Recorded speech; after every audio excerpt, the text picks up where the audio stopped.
Louisiana beer reviews. Supposed to be a small chance of rain today, but it rained pretty hard just now. Still raining, although I see some blue sky in the background.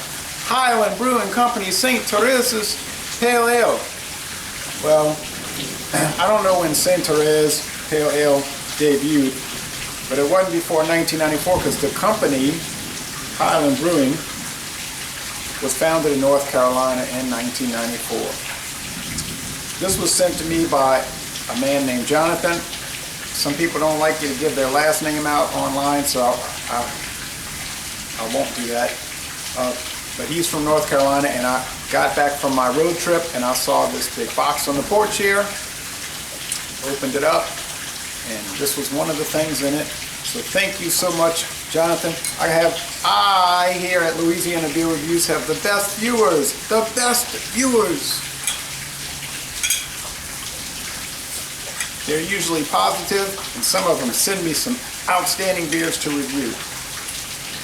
I really appreciate it. Even though I usually suggest that you not send the beer, because there's a good chance I'll turn right around in a week and see it in the store around here, but nonetheless, I appreciate it. Let's see, 5.1% alcohol. Yeah, I'm pouring it straight in.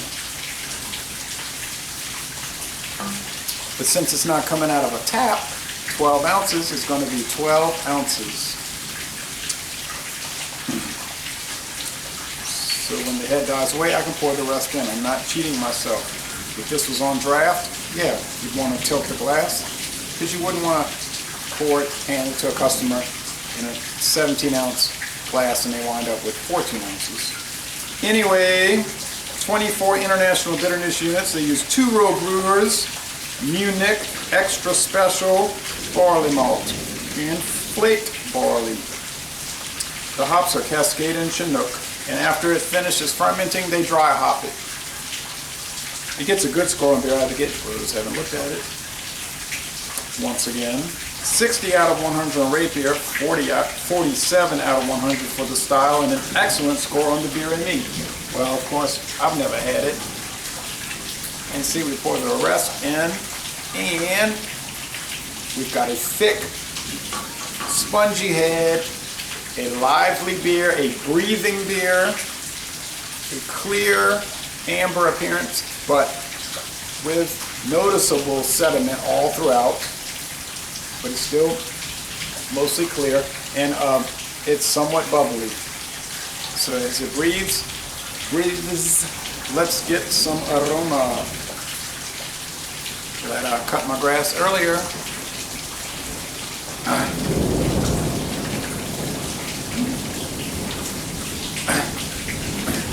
I would say this is more malty than it is citrusy. There's like a grass smell and a rain smell coming in, but I'm trying to pick up the beer smell.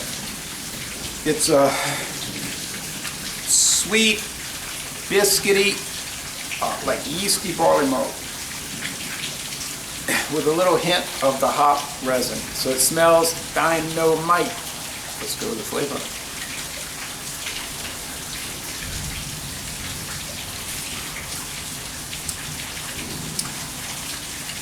I think the smell's better than the flavor.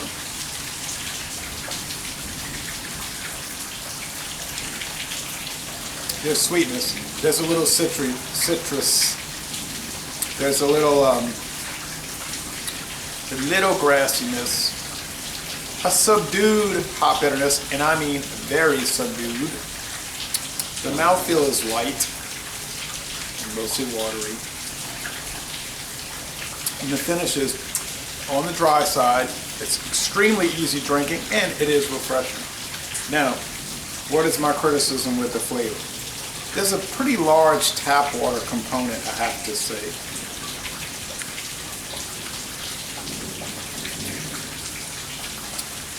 And people say, how can you taste tap water? Well, I drink tap water, and if you pour a glass of tap water and then some bottled water, you'll see a certain difference in the flavor. And to me, tap water has a better flavor usually, less. Generally, some municipalities, that's not the case. because they go a little overboard. But generally they're less, the tap water to me is less chlorine, has less of a chlorine thing going on. Whereas a lot of the bottled waters I find it seems like you're drinking pool water. And this one, but this one doesn't have that, but this one does have that tap water thing, which is sort of like a mineral quality. Certainly less filtered. I don't know. It's just got a watery taste. But there's nothing bad about it, or like unpalatable about it, or anything like that. But I think it is sort of an inferior pale ale. Like, how does it compare to the Sierra Nevada Pale Ale, which is sort of like the gold standard pale ale? Well, I cannot stand up to that. I'm sorry to say.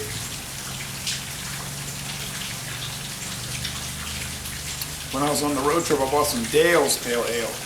I mean, I know they sell it around here, but when I was looking for it the last time, I didn't see it.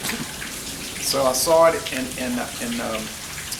Tennessee, so I bought a can of it. Yeah, I don't know. This isn't too great. How will I rate it? Sorry, Jonathan.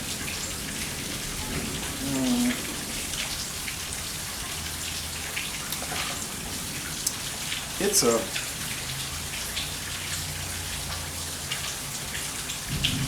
I guess, I don't know, there's even a sour note. Oh man, I'm gonna have to say B-. It's marginally good, but that sourness is starting to be kind of a problematic situation, so I don't know. I have, you know, like an umpire in baseball, it might be unpopular and you get booed, but I gotta call them like I see them, so I'm gonna say B-. I'm sorry, but that's the way it is. So, les bon temps roulés, let the good times sort of roll. And I'm gonna end this review by saying, y'all come on down to New Orleans.